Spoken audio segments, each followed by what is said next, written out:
Thank you all so much for coming out this evening. The students have put on a really good show and they're really excited. The show is about an hour and a half to an hour and 45 minutes with a 15-minute intermission. We ask that you please keep the aisles clear at all times, as actors will be using those for exits and entrances. Please silence all devices, anything that will beep or buzz or anything like that. You're welcome to take pictures or videos, but please just don't use a flash. We encourage you to applaud the students. They've done a really good job. Tonight we are collecting donations for Water Street Mission. This is a homeless shelter in Lancaster that seeks to empower people and share the gospel of Jesus Christ. At the end of the show, someone will set a basket out by the door. If you feel led, you're welcome to put something on, but obviously no pressure. Without further ado, sit back, relax, and enjoy Around the World in 80 Days.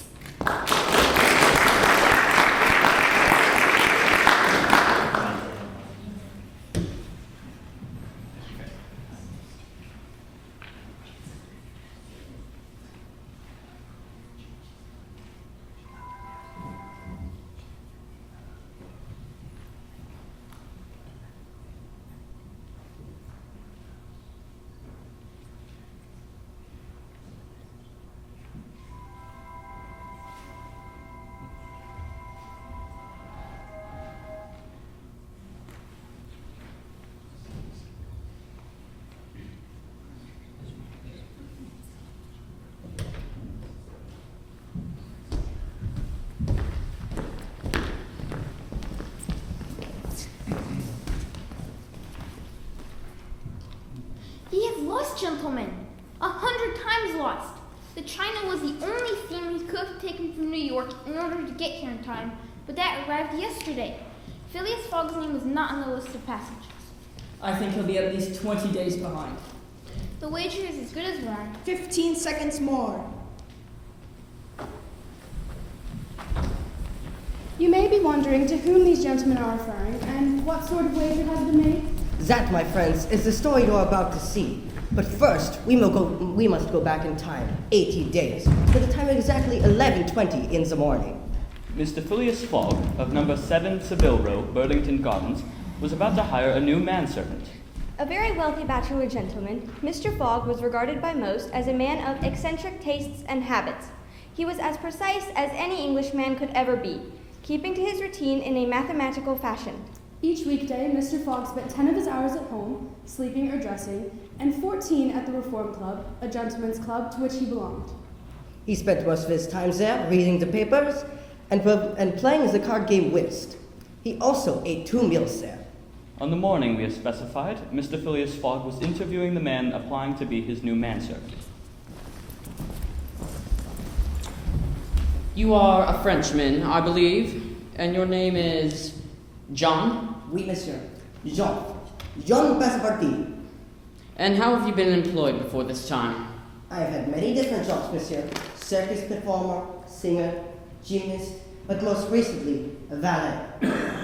Hearing that Monsieur Fogg is a way of his peaceful life, I came to you hoping that I might find that. You are well recommended by your former employers. You know how I choose to live and my routine? Oui, monsieur. Very good. Now, what time is it? That would be 11:22. You are too slow.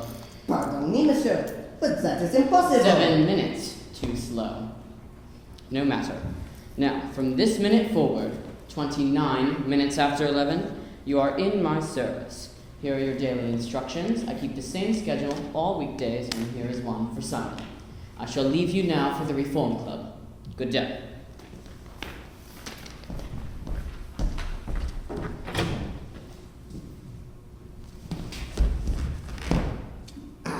Tea and toast at 23 minutes past 8. Shaving water at 37 minutes past 9. Oui, all regular clockwork. Just as I wanted. Predictable, tranquil, peaceful, quiet. I shall like working for Monsieur Fogg.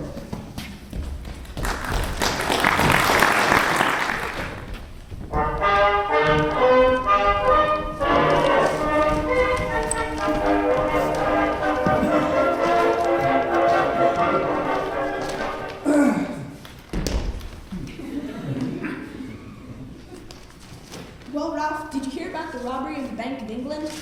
Indeed, the Bank of England has lost a great amount of money recently, around £55,000. I hope they may catch the robber soon. Skillful detectives have been sent to all the most important ports in America and Europe. I think he has a good chance of escape. Where could he go? No country is safe for him. Oh, the world is big enough, Stuart. It was once. What do you mean once? Well, a man can get around the world much faster now than he could 100 years ago. In fact, the Daily Telegraph makes a calculation that one could go around the world in 80 days. 80 days? Look. From London to Suez, Suez to Bombay, Bombay to Calcutta, etc. You see the total? 80 days travel. But that doesn't take into account bad weather, accidents, and so on. All included. In theory, perhaps, but practically. Practically also, Mr. Stewart. I'd like to see you do it in 80 days. I'd wager £4,000 that's impossible. Quite possible. Do it then. Go around the world in 80 days. Yes. I shall do it. When? At once. I wager £4,000 you can't do it. Stuart, calm yourself. It's only a joke. I am serious, if Mr. Fogg is. I have a deposit of £20,000, which I shall willingly risk upon it. £20,000?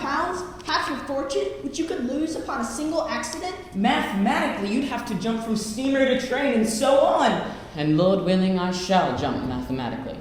I propose to wager £20,000 against anyone who wishes that I travel around the world in 80 days or less. Do you accept? We accept. Very well. The train leaves for Dover at 9:15 p.m., and I shall plan to take it. This very evening? This very evening. As today is Wednesday, October 2nd, I shall be due in London in this very room of the Reform Club on Saturday, December 21st, 1872, at 9:15 p.m., or else the £20,000 will belong to you, gentlemen. Shall we give you time to go home and pack your things? Oh, I am quite ready now. As we were, gentlemen.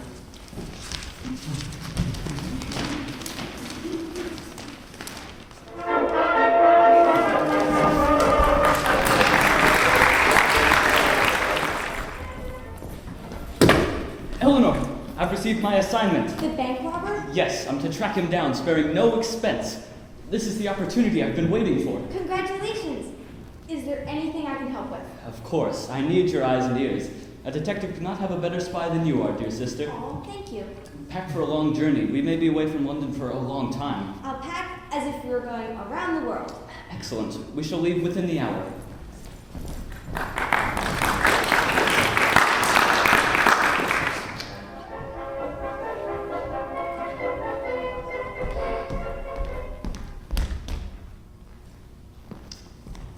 Passepartout. Oh, sorry, There. monsieur. I wasn't here to greet you. You're home early. Yes, I know it, and I do not blame you. Now, we leave for Dover and Calais in 10 minutes. Is monsieur going to leave home? Why, yes, we are going around the world. Around the world. In 80 days, so we haven't a moment to lose. But the trunks. We'll have no trunks, only a suitcase with some shirts and stockings. We'll have to buy our other clothes along the way. Now, you go upstairs and pack for all weather. Quickly now. Around the world. This indeed is unexpected. Just when I plan to live quietly.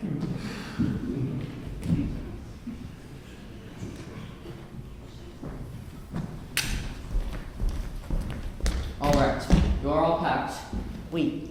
All right, open it up.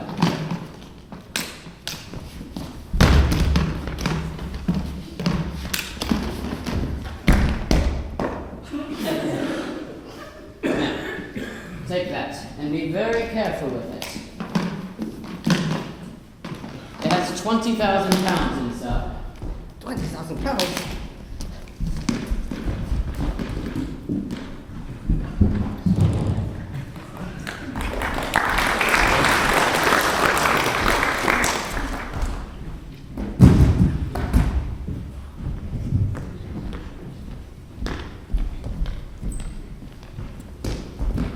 Well, gentlemen, I shall plan to see you in 80 days at the Reform Club on Saturday, December 21st of 1872 at 9:15 p.m. Goodbye, gentlemen. Good luck. Thank you. Good luck, Mr. Fogg. Oh no! What is the matter? In my hurry, I forgot to turn off the gas burner in my room. Very well, it shall burn. At your expense, I might add. Now.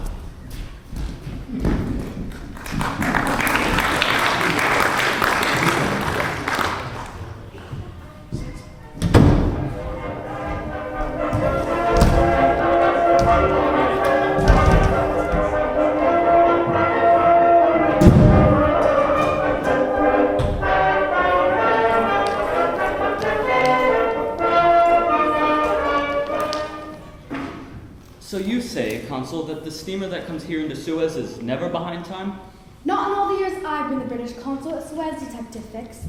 Have patience. She will not be late. But really, I don't see how you'll be able to match the robber from the description you've received, even if he is on board. A man feels these things rather than recognizes them, Consul. It's like a sixth sense, smelling out a criminal. I hope you succeed, but I'm afraid it won't be easy. The description you've received from London can match any number of honest men. But you see, Consul, criminals often look very honest. If a fellow has a rascally face, he has only one course to take in life, and that is to live honestly. Otherwise, he'd be arrested very easily. Our problem is lifting the mask of honest faces to reveal the criminal underneath. Quite a job to do. The steamer shouldn't be long now. Good. Is it to go directly to Bombay from here? That's the plan. Excellent. If the robber is on board, he will no doubt get off here at Suez. He must know that it wouldn't be safe for him to continue on to India, since that is British ground. Quite a job to do. The steamer shouldn't be long now. Excellent. Eleanor.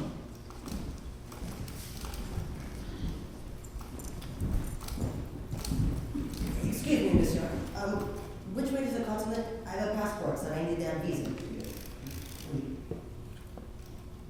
Is this your passport? No, it's my master's. He stayed on board. Well, he must come to the consul in person to establish his identity. Well then, I'll go fetch him. Which way is the continent? 2 doors down. Merci. You saw the picture on the passport? It has to be the robber. Exactly.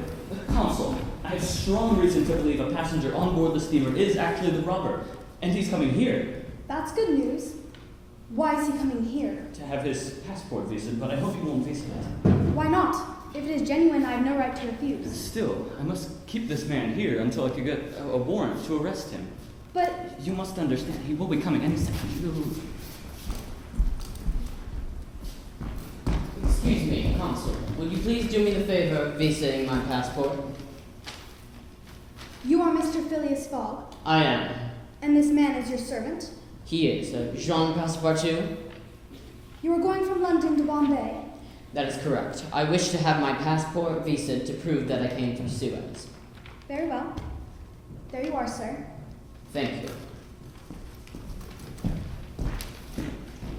Well, He seems like an honest man. but don't you think he matches the description of the robber exactly? Yes, but I'll make certain of it. Good day.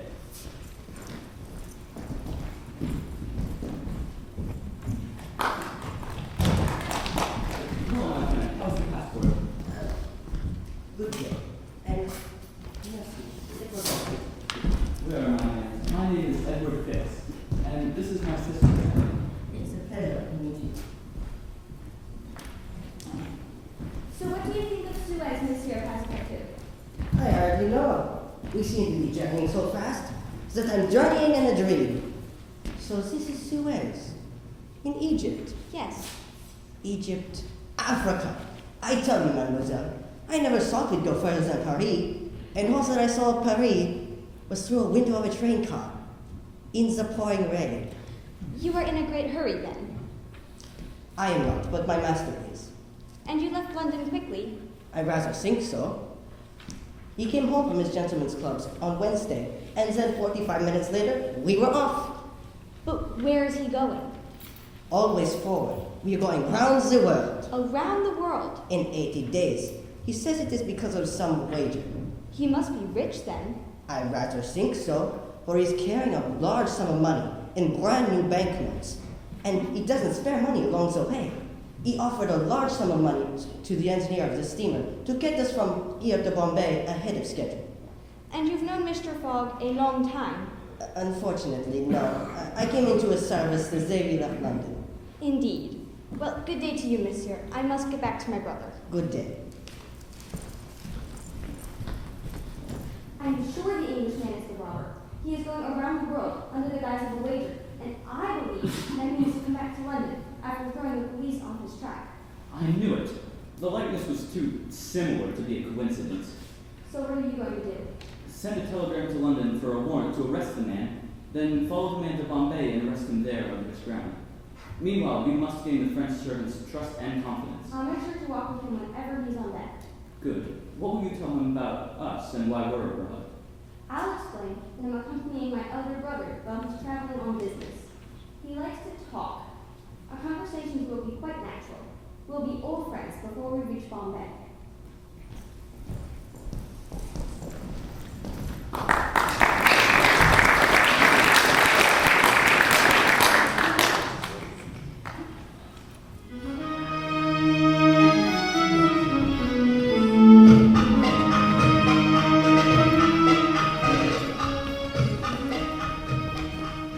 So here we are in Bombay, India, 2 days ahead of Monsieur Fogg's schedule. It looks indeed as if Mr. Fogg is actually set on going around the world.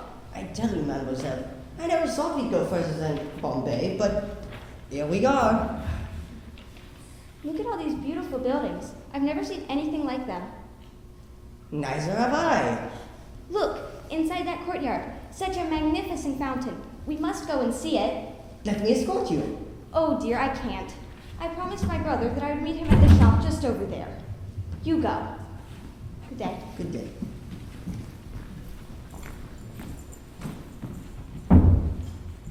You led him to the courtyard? Yes, just as you told me to. What is the significance of it? Well, it is a place where only Indians of the highest caste are allowed to enter, and no white people at all. Passepartout will surely get caught and arrested. But we don't need him arrested, we need Fogg. My arrest warrant hasn't arrived yet. We need a reason to delay Fogg here in Bombay until the warrant arrives. Ah, look. Hey, get back here!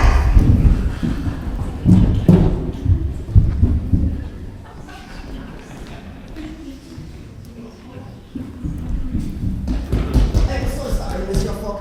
I trespassed on grounds that are apparently forbidden to me. I barely escaped being dragged off. Do you think they were trying to arrest me? I do not know. I hope this will not happen again. Now, come. He got away. Now what should we do? It's all right. Passepartout has committed an offense on English soil. I'll have him arrested in Calcutta for trespassing on forbidden ground.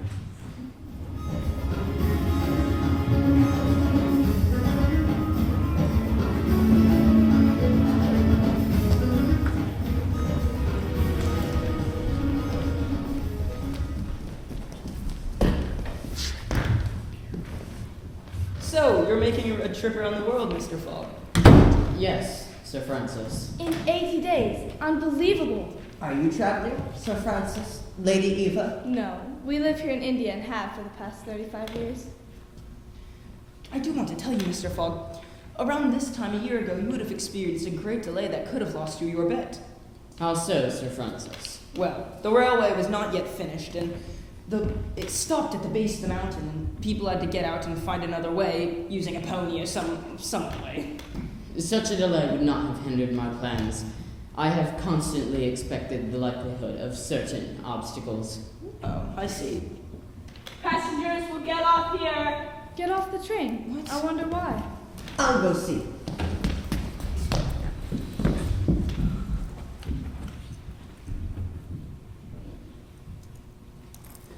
Mr. Fogg! Mr. Fogg! No more railway! No more railway? Let's get to the bottom of this. You, sir! Where are we? At the hamlet of Colby, sir. Do we stop here? Certainly, the railway isn't finished. Isn't finished? No, there's still about 50 miles to be laid from here to where the line begins again. But the papers announced the opening of the entire railway. I'm sorry, the papers are mistaken. Passengers will have to provide their own means of transportation till the railway begins again. Sir Francis, if you please, we will find our own means of transportation. Passepartout, look around, please. Oui, monsieur. Mr. Fogg, this delay is greatly to your disadvantage. No, it was expected. Wait, you knew the railway wasn't finished? No, I mean that I knew some obstacle or other would come up sooner or later. You see, I gained 2 days traveling from Suez to Bombay, so I can sacrifice that much without any trouble. A steamer is to leave Calcutta for Hong Kong at noon on the 25th. This is the 22nd. Lord willing, we shall reach Calcutta in time.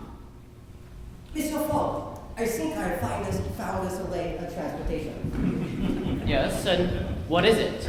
An elephant. Here is the owner. Sir, I should like to hire your elephant to take us to where the railway begins again. No, sir, he is not for hire. He is very valuable. I will pay you £10 an hour. No, sir, I'm sorry. 20? No, sir. 40. No, sir. I offer to buy him from you then. £1,000. No, sir. Mr. Fogg, I beg of you, think about this. Don't make a hasty decision. I thank you for your concern, Sir Francis, but I do not usually make hasty decisions. A bet of £20,000 is at stake. The elephant is absolutely necessary, and I would be willing to pay up to 20 times his value in order to get him. Oh, I see. Excuse me, sir. £1,500. No, sir. 2,000. Done. What a price for an elephant. Passepartout, please go and find us a guard. We need someone to drive the elephant. Sir Francis, will you and your wife accompany us? Gratefully, sir. Thank you.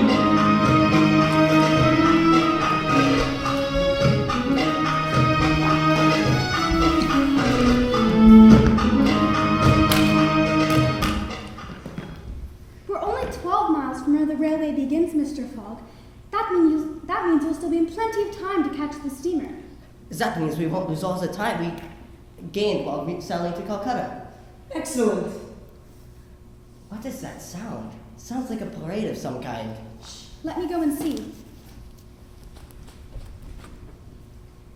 It's a procession of the Brahim, sir. We need to keep out of sight, if possible. But what is the procession for? It's a sati. What is a sati? It's a voluntary human sacrifice. You see that one being led by the gods and that corpse being carried? Yeah. They're to be burned tomorrow at dawn. Oh, the scoundrels. Who is the corpse? A prince. The woman's husband, a prince, an independent Raja of this region. Is it possible that such barbarous customs still exist in India, and that no one has put a stop to them? It's a poor woman, to be burned alive. Yes, but the sacrifice is a voluntary one. If the widow of the deceased did not submit to this, they would be shamefully treated by their relatives, scorned, and barely fed, and undergo such contempt that it would be truly horrible. So the women are driven to give up their lives. This sacrifice is not voluntary, however. How do you know? Everyone in the region knows of this event. The woman's name is Auda, and she was raised in Europe before coming back to India, where she was forced into marriage with the now deceased Raja. When her husband died, she tried to run away, but was caught. She is not dying willingly. She appeared to be making no resistance. That is because she is drugged. Where are they taking her? To the pagoda of Pelagie, 2 miles down. And you say the sacrifice is to take place at dawn? Yes, Mr. Fogg. Suppose we save this woman. Save Oda, Mr. Fogg. I still have 12 hours to spare. I can devote time to that. We came as close to the pagoda as we could, but found it heavily guarded. There seemed to be no hope of breaking in to rescue Auda. However, Mr. Fogg would not give up, and we waited by the pagoda as dawn approached. It will be dawn soon, and then nothing will be able to be done to save Ahuda. Now wait a moment. Why not? It's almost dawn. Any ideas? We shall remain here and wait for any opportunity. An attempt to run in and take her in plain sight might have to be necessary. Look, the priests are beginning to wake up. It's almost time.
Well done, Passepartout. I say the most daring plan of action to take the place of a dead body and rescue Otto from the very jaws of death. You were very brave. Well, it was the only option. I thought it might work. Now, we must decide what is best for Auda. Her relatives will realize she's missing soon. But Awuda will never be safe if she remains in India. I will think about this. Now that we're close to the beginning of the railway line, you will have no further need of my services. You have guided us well, madam. Passepartout, please go out and purchase some more clothes for Awuda, then meet us back here in half an hour. Oui, monsieur. As we have reached the beginning of the railway, I have no more use for an elephant. Allow me to give him to you, madam, in addition to your payment, for your faithful service and the risk you took in helping us to rescue Awuda. You are giving me a fortune, sir. Take it, and I shall still be your debtor. Thank you, sir, 1,000 times. Now, once Passepartout is back with the clothes, we shall board the steamer and be off for Calcutta. Look, Awuda is beginning to wake up. Who are you? Where am I? What happened? You have been rescued. You are among friends. Rescued? But how can it be possible? Oh, thank the Lord. You are a Christian, madam? Yes, sir. I became one when I was at school back in England. Are you? I am. My name is Mr. Phileas Fogg. Come, my dear. You must be feeling quite weak. Let us help you into the train. Thank you.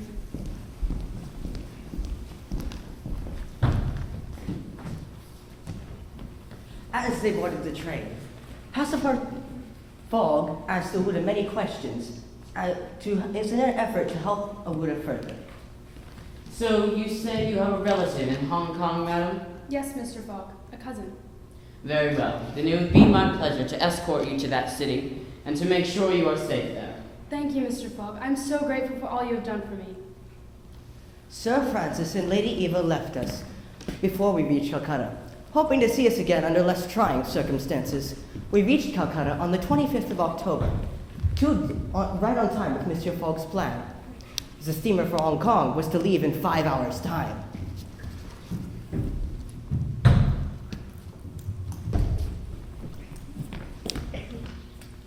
Mr. Phileas Fogg. I am he. Is this man your servant? He is. You two are to follow me. May this young lady come with us? Seaman, follow me, please.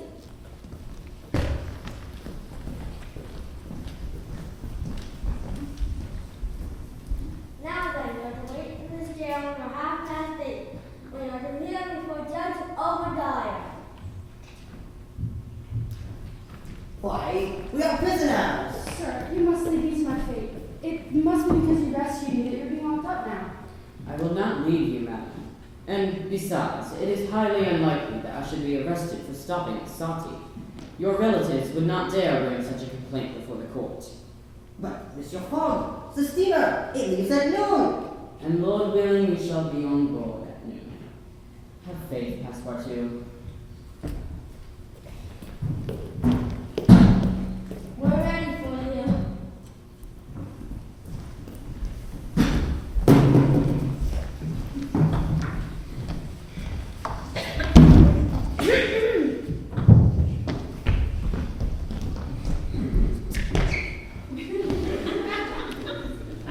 The first case. This is not my wig. You are right, Your Honor, that is my wig. My dear Oyster Puff, how can a judge give a wise sentence in a clerk's wig?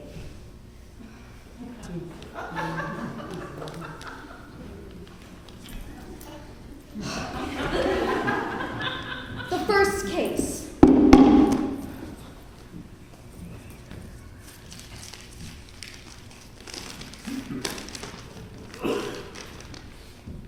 Phileas Fogg.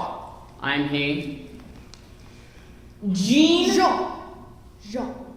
Jean. Passepartout. Oh, present. Good. Let the complainant come in. That is one of the priests that wanted to burn a Buddha.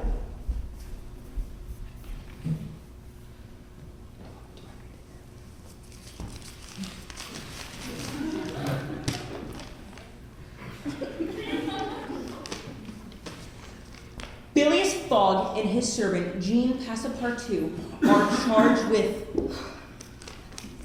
trespassing on a land forbidden to them. You hear the charge? Yes, sir, and I admit it. You admit it. Yes, and I would like this priest to admit what he was doing at this place forbidden to us to enter. Why, he was at the point of burning his victim. Burn who? What victim? In Bombay itself? Bombay. Certainly. We are talking of the building which you trespassed upon back in Bombay. It is forbidden for white men to enter it. I had completely forgotten about As had I. It would seem the men chasing you were trying to arrest you after all. So you admit to this offense? Yes. Very well. For trespassing upon property forbidden for Europeans to enter it, I condemn Jean Passepartout to a 15-day imprisonment and a fine of 300 pounds. 300 pounds! And since we can't prove that Mr. Fogg did not plan these actions, and since in any case he's responsible for the actions of his servant, I condemn Phileas Fogg to a week's imprisonment and a fine of 150 pounds. Perfect. If Fogg can be kept here in Calcutta for a week, that should be plenty of time for my arrest warrant to arrive. I shall offer bail. The bail is 1,000 pounds per prisoner. I will pay it at once.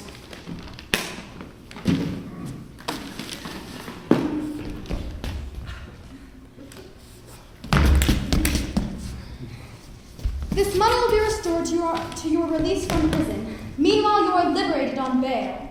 Excellent. We have an hour to catch the steamer. Plenty of time.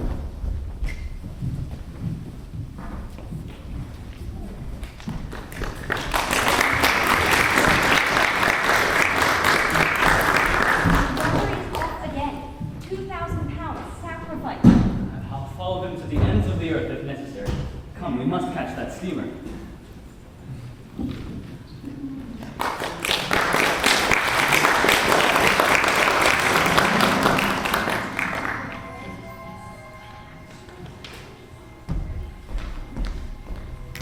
We hope you have been enjoying this performance so far.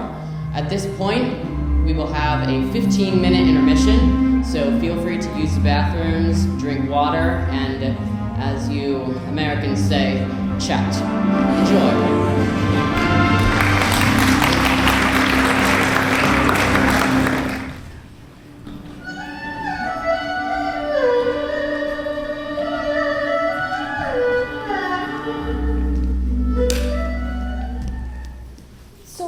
Destination, Passepartout? The Ragoon. It is to take us from Calcutta to Hong Kong.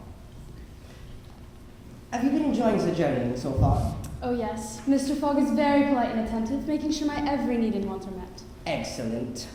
But have you never noticed how he never betrays any sort of emotion? Not even when I thank him again and again for rescuing me? Well, if I have learned anything about Monsieur Fogg, it is that he is always quite calm, no matter the circumstance. That cannot always be true. He must feel things. He must simply try to hide them. If the warrant isn't waiting for me in Hong Kong, I fear the robber will be out of our grasp forever. You're right. Hong Kong is our final chance, since it's the last piece of English ground on which the robber will set foot. After that, with China, Japan, America, you'll have no power to arrest him anymore. Precisely. Why, it's Monsieur Fix. Why, Monsieur Passepartout? I thought we left you in Bombay. Were you traveling around the world too? No, we shall stop at Hong Kong, at least for a few days. I see. And why haven't I seen you since we left Calcutta? A trifle of seasickness. I see. Well, I shall be going below decks. Good day. Good day. Now, why do I keep meeting up with Monsieur Fix? I meet him in Bombay, in Suez, and I thought he had stayed in Bombay, but there he is again, on the way to Hong Kong. I think it's safe to say that he will continue on with us until Japan. But why? Io is a spy sent by the gentlemen of the Reform Club to make sure Monsieur Fogg does not cheat. The idea. Monsieur Fogg is the most honest of men. I should not tell Monsieur Fogg, lest he should be humiliated. Will you join us for a stroll, Mr. Passepartout? Of course. You are in a great hurry to reach Hong Kong. A great hurry, oui. Mr. Fogg is anxious to catch the steamer to Yokohama. Not anxious, but determined.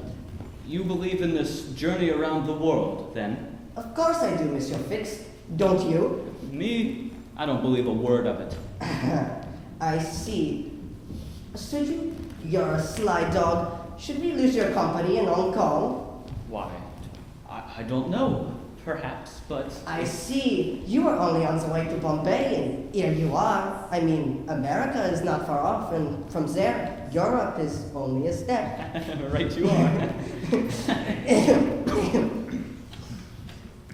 So tell me, Monsieur Fix, do you make much in your line of work? Yes and no. It depends on the time.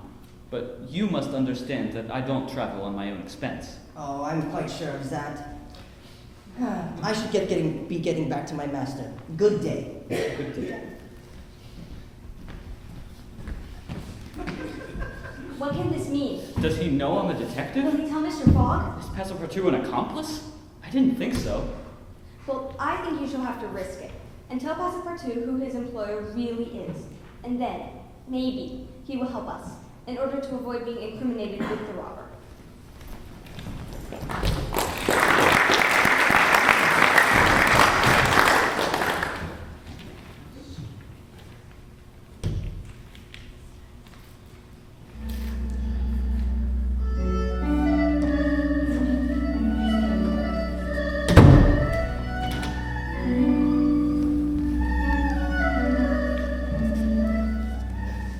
The closer we get to Hong Kong, the stormier the weather has been. We've lost so much time. That is true. You are not at all worried, Mr. Fogg? I find that it does not help to worry about that which cannot be helped. I admire your courage. If we miss the steamer for Yokohama, your wage will almost certainly be lost. If it is God's will that the wages should be won, it shall be won. If it is his will that it shall be lost, it shall be lost. I have found that it is best to trust him instead of worrying. A day later, the storm ended, and we sailed at full speed for Hong Kong. But when we reached Hong Kong, we were a full 24 hours behind schedule, arriving a whole day after the steamer for Yokohama was due to set sail. Passepartout, please go out and find which boat is to leave the soonest for Yokohama. Oui, monsieur. May I escort you while we search for the home of your cousin?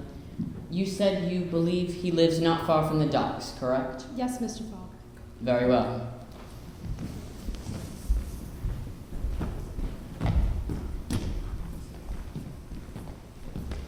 Excuse me, sirs, but do you know the home of a man by the name of Dhruva from India? Yes, he's very well known in these parts, sir, but he doesn't know Hong Kong anymore. He doesn't? Well, where has he gone? I believe he moved to Holland, sir. He didn't Thank you for your help, sir. What should I do, Mr. Fogg? It is very simple. Go on to Europe. But I cannot intrude. You do not intrude in the least. Mr. Fogg! Mr. Fogg! The boat for Yokohama is not departed yet. It was delayed due to a boiler that needed to be fixed. We can still make it to Japan. Excellent.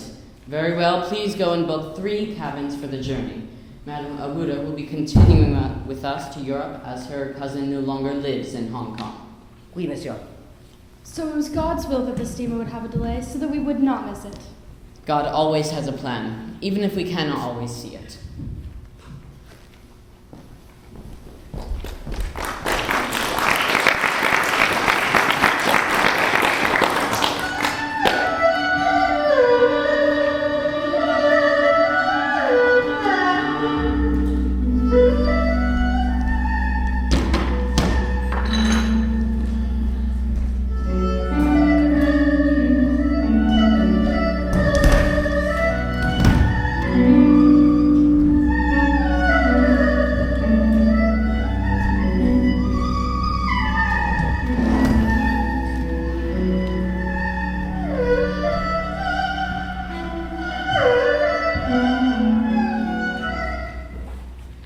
The warrant hasn't arrived yet. What are we to do? This is the last piece of English soil the robber is going to. He will escape if we don't find some way to stop him. Oh, Monsieur Fix, Mademoiselle Eleanor. Have you decided to go with us to America? Yes. I knew you could not persuade yourselves to part with us so easily. I am on my way to tell Monsieur Fogg that the Carnatics departure has been delayed. It is to let you leave tonight instead of tomorrow. Well, come and have a drink before you do, please.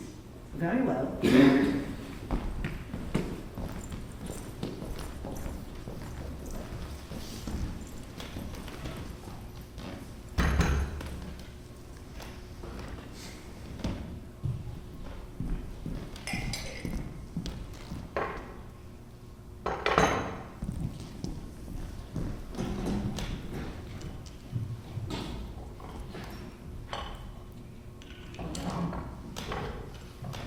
Your health. Merci. Wait a moment. What for, Monsieur Fix? I need to have a serious talk with you. Well then, it can wait for tomorrow. I simply haven't had time. Stay, please. What I have to say concerns Mr. Fogg. Well then, what did you have to say? You have guessed who I am? Oui, Then I'm going to tell you everything. but I already know everything. But first, let me tell you, Monsieur Fix, that those gentlemen have given themselves to a useless expense. Useless? You speak confidently.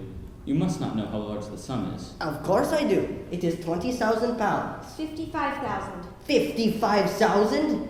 Has Monsieur Fogg really dared 55,000? Well, I guess that makes all the more reason for not losing an instant. 55,000 pounds, and if we succeed, we get 2,000 of them. I'll give you 500 of them if you'll help us. LP. Yes, help us keep Mr. Fogg here for 2 or 3 days.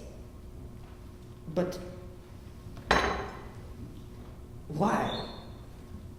We have tracked Mr. Fogg to this place, but so far we haven't received the warrant we need to arrest him. I need you to help us keep him here in Hong Kong until the warrant arrives. I tell you, Monsieur Fix, that Monsieur Fogg is the most honest of men. But who do you think I am? A detective. Well, yes, I'm a detective. I was sent out here by the London office to follow the bank robber. Mr. Fogg's wager is only a pretense, of which you and the gentlemen of the Reform Club are dupes. On the 28th of last September, a robbery of £55,000 was committed at the Bank of England by a person whose description matches exactly that of Mr. Phileas Fogg's. Monsieur Fix, I have already told you, Monsieur Fogg is the most honest of men. How can you tell? You scarcely know him. You entered his service the day he left London, leaving without any trunks, in a great hurry, and carrying a large amount in banknotes. And yet you think he is an honest man. We. Do you want to be arrested as his accomplice? Well, what do you want from me? Again, we have tracked Mr. Fogg to this place, but so far we haven't received the warrant we need to arrest him. I need you to help us keep him here in Hong Kong until the warrant arrives. Well, never, Monsieur Fix. Even if what you say is true, which I deny, I am in his service. Even if Monsieur Fogg is a bank robber, I will never betray him. Not for all the gold in the world. You refuse? I refuse. Let's say no more about it then. Have another drink. It's on me. Good day. Good day. Finally, Mr. Fogg will not be told that the steamer leaves tonight, and if he is told, he will have to go without passepartout.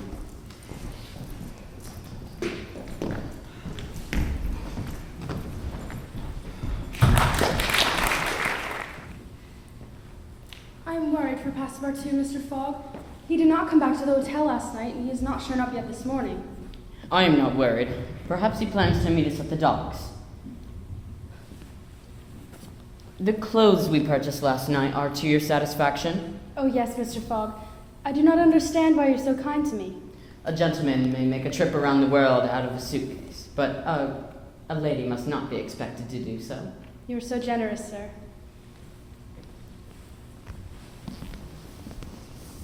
Ah, here we are at the docks. I'm going to Passepartout to be seen. Excuse me, sir, but wasn't the Carnatic to sail for Yokohama this morning? Yes, but unfortunately it sailed last night. Last night? Yes, the boiler was fixed early, and it sailed last night with no notice given. My sister and I were supposed to be on board, as were you. Now we must wait another week for a steamer. But there are other vessels, besides the Carnatic, in the harbor of Hong Kong. Madam?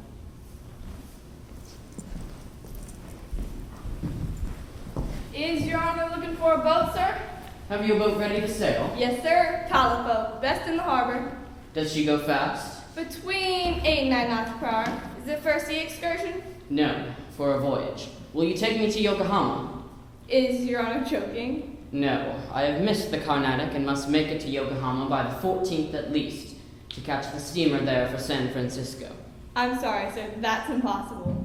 I will pay you £100 per day and an additional £200 if we reach Yokohama in time.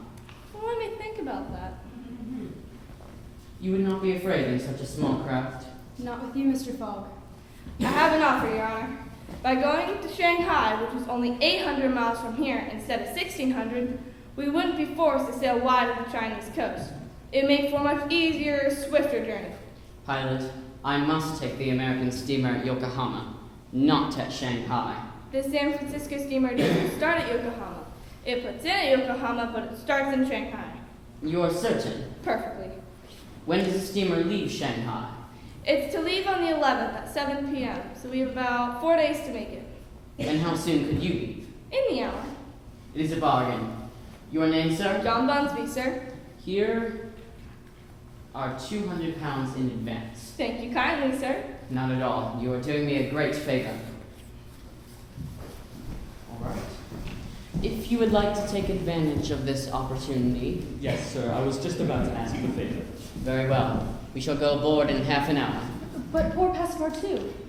I shall do all I can to find him. I shall leave his description with the dock manager and the Hong Kong police, and leave behind money to be spent in searching for him. On to Shanghai, and from there to America. All we can do is hope to stay with the robber until he heads back to British soil. I'm so worried for Passepartout. It is very possible that he somehow made it aboard the Carnatic, and thus will meet up with us in Yokohama. I hope so. Sir, you've been very kind to give me passage on this boat, but I must ask to pay my share Let of us not speak of that. Please, I insist. No, sir. This enters into my general expenses. Very well. This robber is the most polite one I've ever encountered. How far have we come so far, sir? Well, it's the third day, and we've come 220 miles. But, well, we are going to have a squall. Is the wind south or north? South, sir. Look, a typhoon is coming up. Glad it's a typhoon from the south, for it will carry us forward. Aye, sir. If that's what you think, I've got nothing to say. Will you and the lady go below decks? It's not going to be an easy storm. I shall prefer to remain above deck. May I escort you to your cabin? If you were to remain above deck, I shall as well. Very All right, but hang on all. It's not going to be easy. All day we rode the storm, at least 20 times, facing waves that threatened to submerge us entirely. We stayed on deck, drenched with waves, buffeted by the wind. Mr. Fogg remained impassive. Awuda gave no complaint, but kept her eyes on Mr. Fogg. Eleanor and I held on for dear life. Mr. Fogg, I think we should make for one of the ports on the coast. I think so too. But which one? I know of but one, Shanghai. Your Honor's right, to Shanghai. On and on until finally, on the 4th day of the voyage, the storm abated. We were exhausted, soaked, and sleep-deprived, but alive. But as we approached the port of Shanghai, we saw... No! The boat for Yokohama! It's leaving already! We're too late! Have you a way to signal her? Run out the cannon! Fire!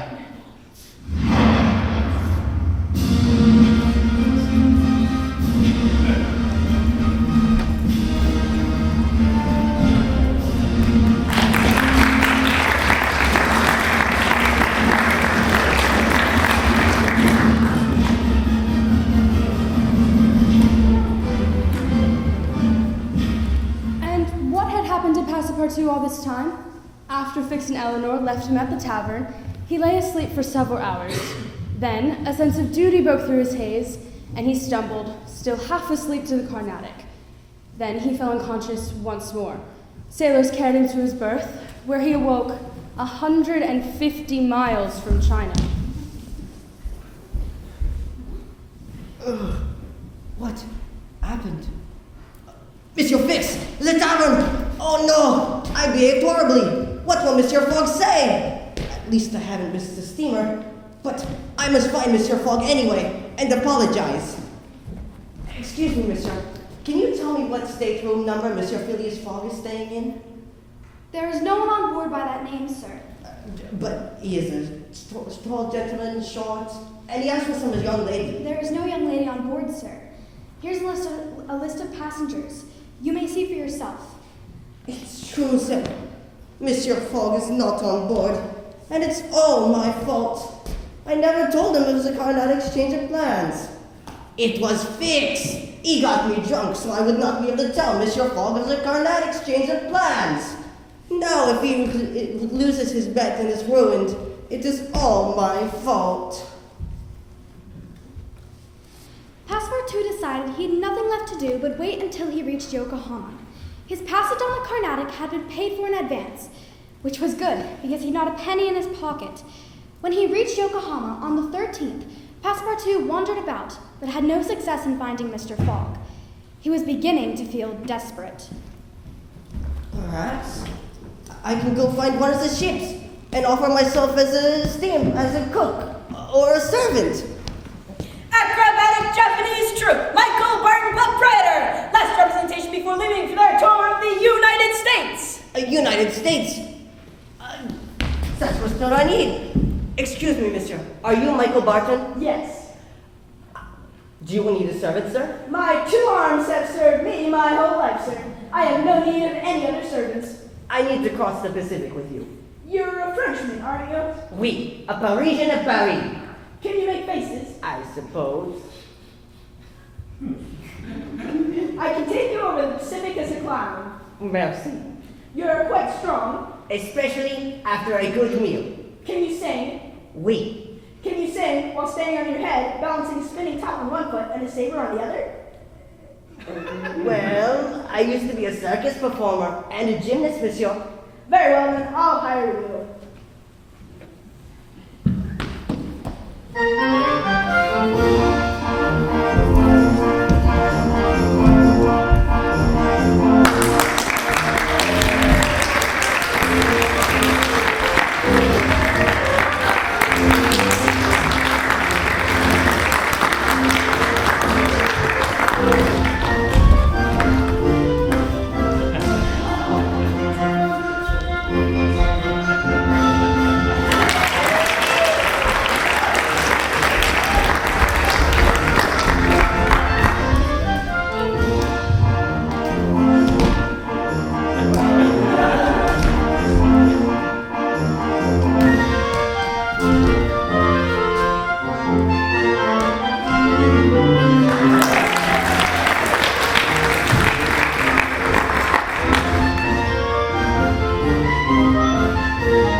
stopped the steamer from leaving Shanghai and came aboard.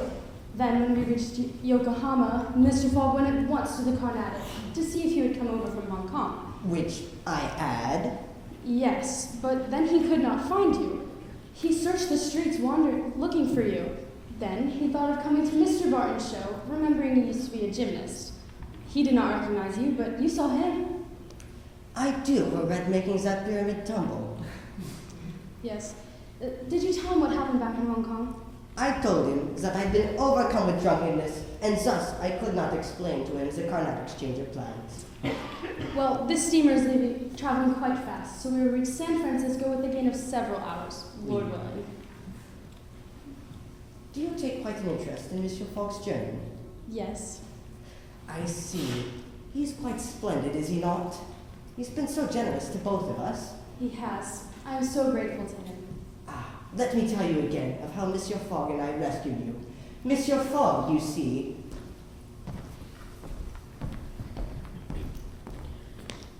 Journal entry. Day 52 of trip. We have now come halfway around the world. 28 days remain.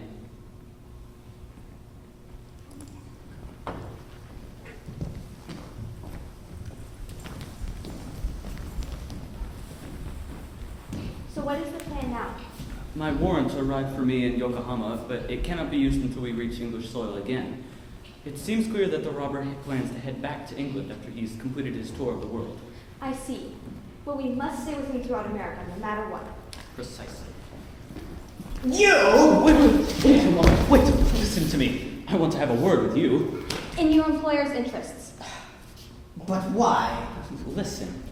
Up to this time, we've been Mr. Fogg's adversaries, but we are now in his game. What do you mean? As long as Mr. Fogg was on English ground, we tried to detain him as long as possible until I could get my warrant to arrest him. We did everything we could. We sent the official from Bombay after you. We got you intoxicated in Hong Kong. We separated you from him and made him miss the steamer to Yokohama. Well then, what has changed to put you in his game? Mr. Fogg seems to be planning to head back to England after he's completed his tour of the world. Well, we plan to follow him there. Once we sought to put obstacles in his way, but now we will try just as hard to keep them out. Our interests are the same, you see, for it is only in England that you will see whether you work for a criminal or an honest man. So, are we allies?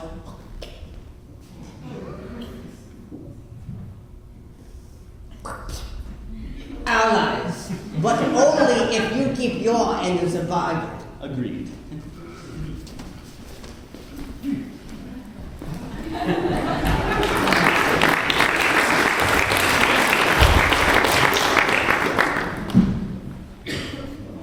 Indeed. You tend to the luggage while Madame Aluda and I go to get my passport visa.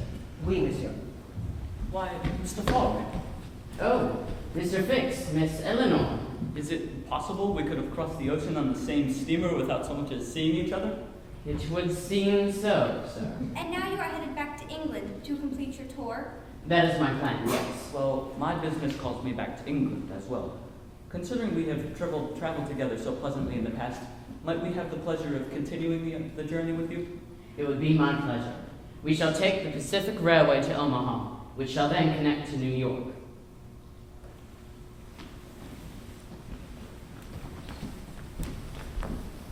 Several days passed, and we started moving fast across many American states. And Monsieur Fix, Awuda, Mademoiselle Eleanor, and Monsieur Fogg played many a game of whist to pass the time. Dear, it seems we've stopped. I don't think we're near a station. Passepartout, please go and see what the trouble is. Oui, monsieur. The bridge is too shaky. We're not better at the train. I'm sorry, monsieur, but what bridge? A suspension bridge about a mile up the tracks. We cross over some rapids. The signalman says it's almost in ruins and not safe to use. But we certainly are not going to stay here. We've telegraphed to Omaha for a train, but it's not likely that it will reach here in less than 6 hours. 6 hours? Yes, and while we wait, all of us would need to walk the river and find a ford, which could take us miles out of the way. Gentlemen, perhaps there is a way to get over after all. On the bridge, with our train? The bridge is too shaky. No matter. I think that by using the very highest of speed, we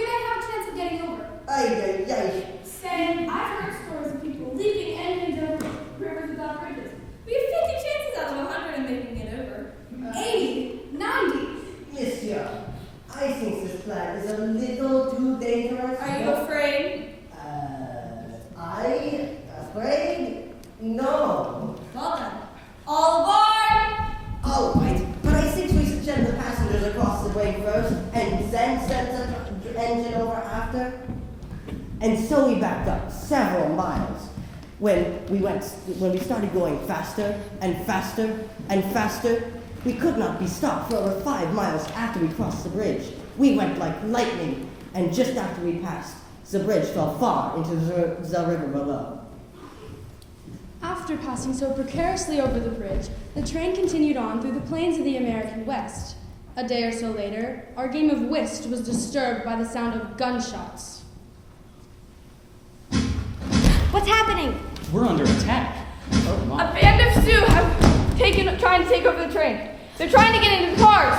But why are we going so fast? They've taken over the engine, knocked out the engineer, and opened the train all the way up. Is there any help along the tracks? At Fort Kearney Station, there's a garrison. If the train can be stopped, the soldiers will help us.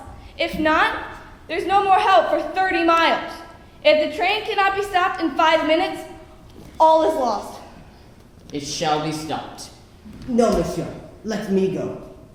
If I can detach the engine from the rest of the train cars, it can be stopped.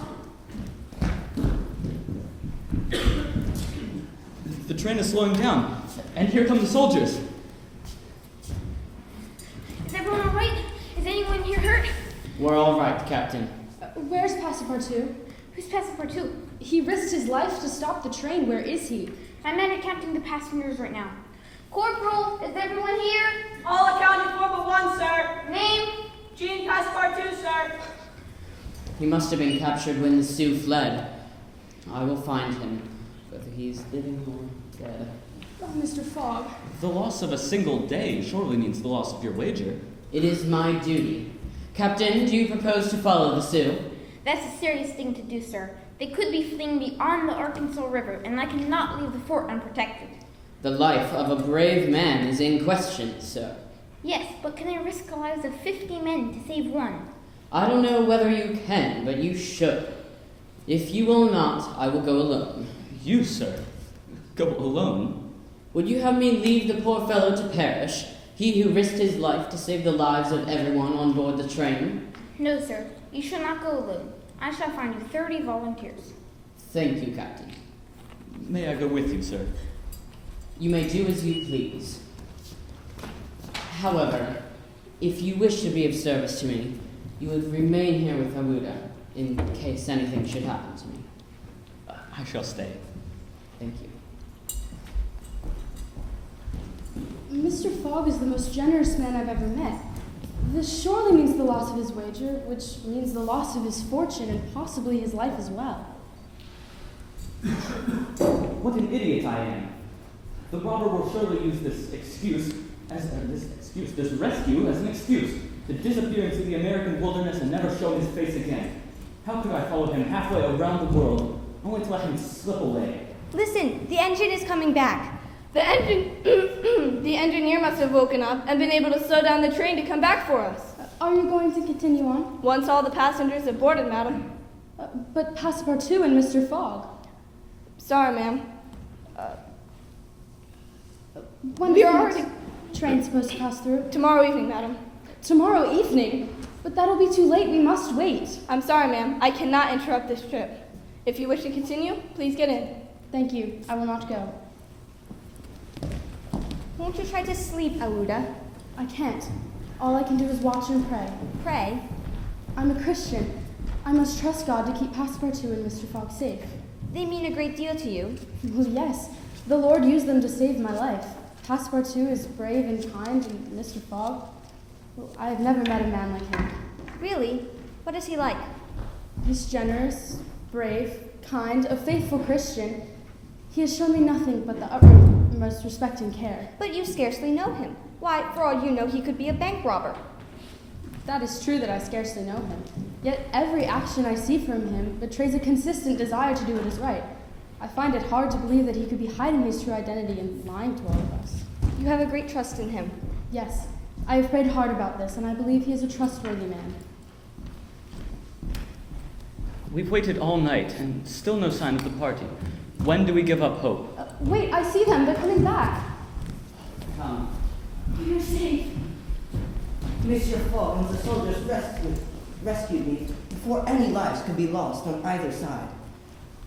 I trust the reward for your bravery will satisfy you and your men. It does indeed. Thanks. Thank you. Are you all right? Of course, madam. But where is the train? Oh, it is, as the Americans say, dust in the wind. It's gone.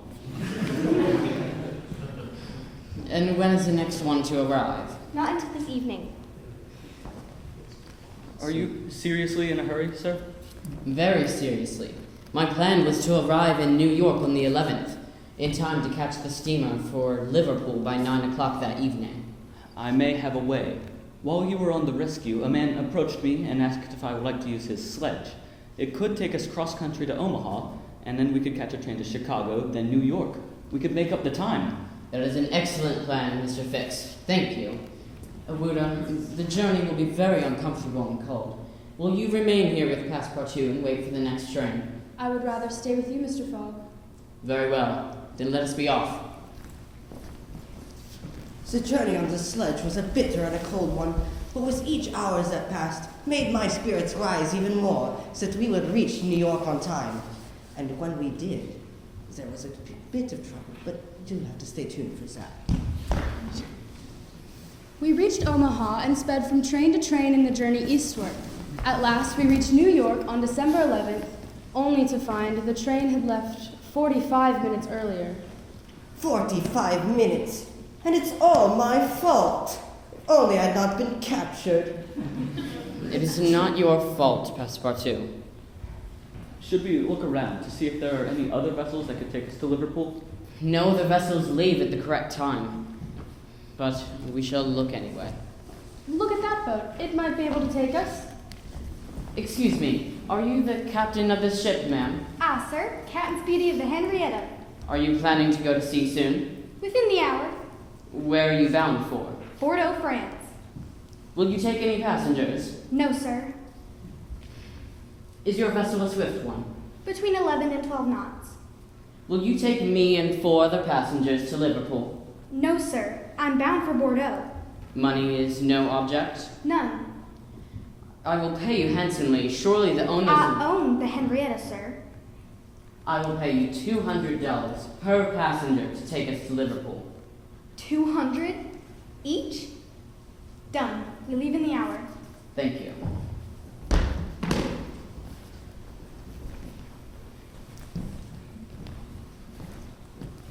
Within the hour, Monsieur Fogg, Awuda, Fix, Eleanor, and myself were on the Henrietta, sailing out from New York, bound for Liverpool.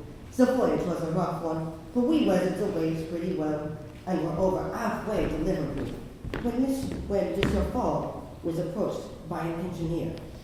You must remember, sirs, that since we started, we kept the fire going hot, going as fast as possible. Well, sirs, we don't have enough coal to reach Liverpool. I see. Captain, I would like to buy your boat from you. It would seem she has to be burned to make it to Liverpool. Burn the Henrietta. Why, she's worth $5,000. I will give you 6,000. I need your boat. Are we agreed? I shall be able to keep the iron hole? Yes. Agreed. She's yours. Thank you. Tell all of your men to throw everything that will burn into the furnace. Aye, aye, sir. Thank you. The next few days were spent cutting off everything we could use to feed the fire. The Henrietta was a flat oak by the time we made it to Liverpool, and came ashore at 11:20 in the afternoon. All right. Thank you. I give you back your boat, Captain Speedy. I wish you well, sir. Thank you. You really are Phileas Fogg? Yes. Well then, I arrest you in the Queen's name. Come on, come on. Arrested, but why? It's all my fault, Awuda. This man is a detective. I was not given time to tell Monsieur Fogg. Mr. Fogg would never do anything wrong. I know. This man thought that he robbed the Bank of England, and I was not able to warn him in time. Don't distress yourself so, dear Passepartout. They've taken him to the custom house, yes? Yes, until they can take him back to London. Are we able to see him? I'm afraid not. Please, Eleanor. I'll see what I can do. Thank you.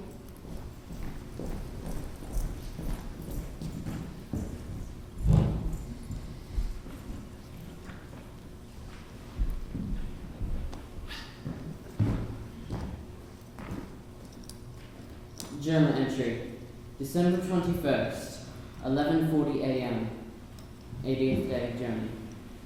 I am imprisoned and awaiting transport to London. I have 9 hours and 5 minutes before time is up and the wager is lost. Thy will be done, Lord. I cannot bear the gravity of Mr. Fogg's situation. We've been standing here for hours. It's 2:30 in the afternoon. If he does not make it to the Reform Club at precisely 8:45 p.m., he will be totally ruined.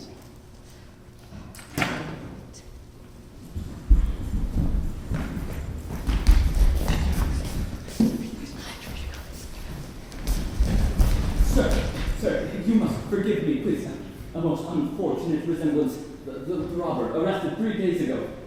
What I'm really trying, you're free to go. Let us be off. Come. A special train was hired. It could not leave until 3 o'clock. The journey from Liverpool to London must be made in 5.5 hours. There were delays along the line. The travelers hurried. They arrived in London.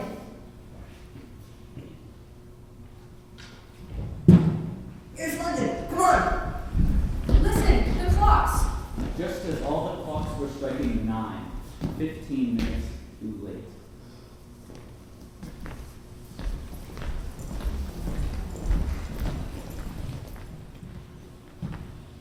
Monsieur Fogg and company returned to his house on Seville Road. The house was so quiet from the outside that no one would know that anyone had returned. And Monsieur Fogg met me. Passepartout, please go and inform Awuda that I should like to have a few words with her this evening. Oui, monsieur.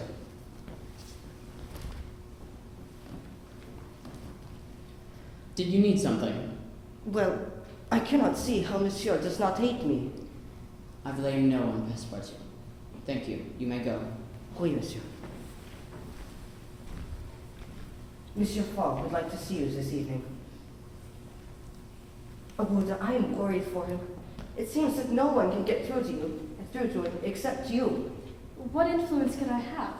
I believe only the Lord influences Mr. Fogg. Does he not understand that my gratitude to him is overflowing? Does he not know how I feel for him? Oh, Passepartout, he must not be left alone for an instant. You say he wants to speak with me this evening? Oui. Monsieur Fogg sent out to meet Awuda in the drawing room. Will you forgive me for bringing you to England? Forgive you? Please, let me finish. When I decided to bring you far away from a country that was unsafe for you, I was rich and planned on placing a portion of my fortune at your disposal. Then your life would have been free and easy. But now I am ruined. I know it, Mr. Fogg, but may I ask in my turn for you to forgive me for following you around the world and, who knows, delaying your trip and so contributing to your ruin? Madam, you could not remain in India. And to keep you safe, we had to bring you far enough away that your persecutors could not recapture you. So, Mr. Fogg, you didn't find yourself content with rescuing me from a terrible death, but found yourself bound to secure my comfort in a foreign country? Yes, though things have not turned out as I would have liked. Still, I wish to place the little I have at your disposal. What will become of you, Mr. Fogg?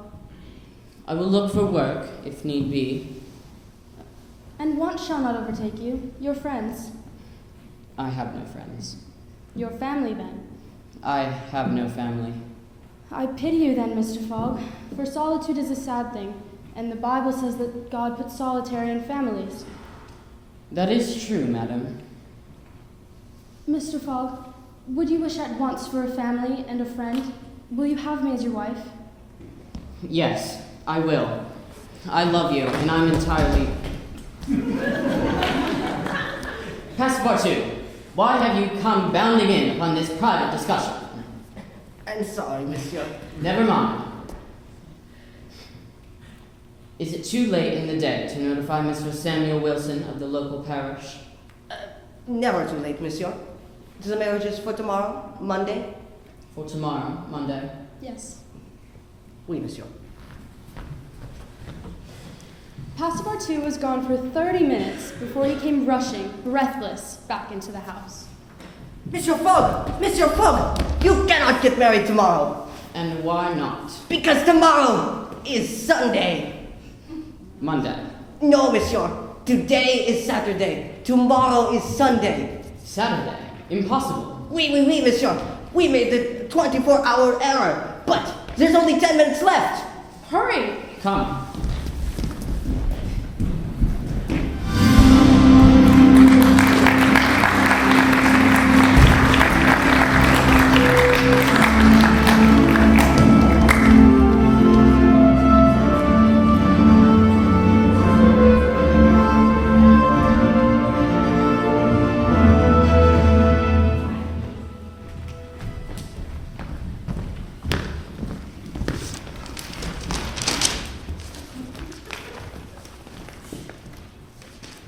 Gentlemen, only a few minutes remain.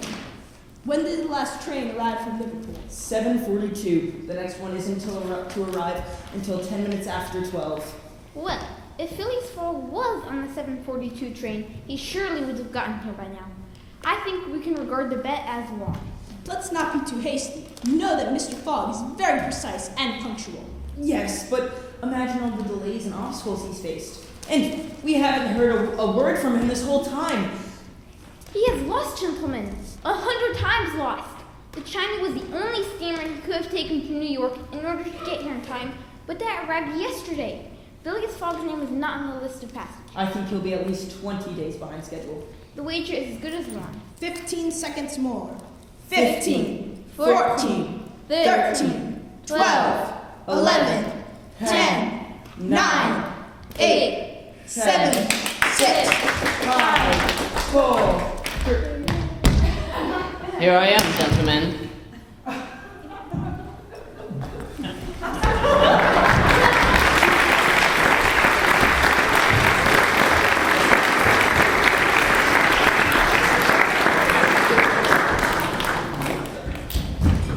Mr. Phileas Fogg had won the bet. He had traveled around the world in 80 days. How do you ask?